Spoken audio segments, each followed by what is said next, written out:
I'll be talking about Christianity, but that's not me trying to attack anyone who is Christian. I'm just explaining my own walk through faith and thought process. I'll be using the word God, even though I don't agree with the etymology, but it's a term I used back then. So I was born into a Catholic family, not especially religious. We'd just go to church on holidays, something like that.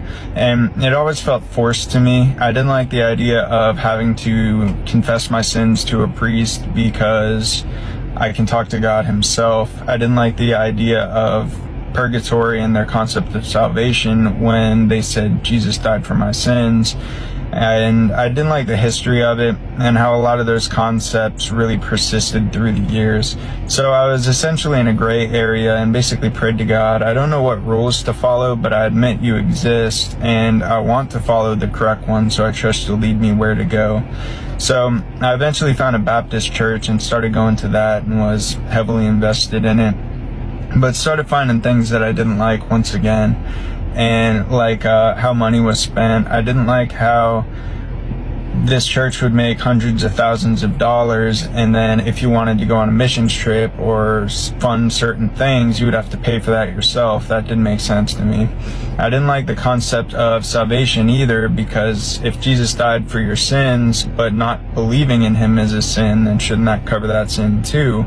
Didn't make sense to me. And then there was other stuff, but eventually I was in that gray area again and basically read through the Bible, and I admitted that it had been translated so many times over the years by powerful people, and when that happens, agendas can seep in. So I didn't know what was real and what wasn't, and I basically just prayed, I don't know what to follow, but I trust once again that you'll lead me where I'm supposed to be, and just kept my heart open. So I found myself like not eating pork, not drinking. My tithing habits would be giving directly to the community opposed to a church because I never trusted their agendas. And then I ended up having a conversation with a friend of mine who's a Muslim, and they kind of broke things down for me that I had never really thought of before, and all these light bulbs started going off that things I'd been doing were Islamic. I just never realized it.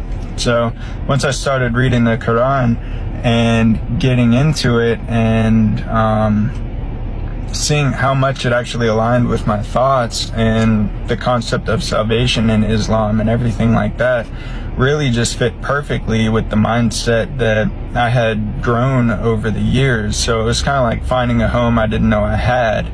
And that's basically what I'm trying to build my foundation off of now, and where I'm trying to be led next.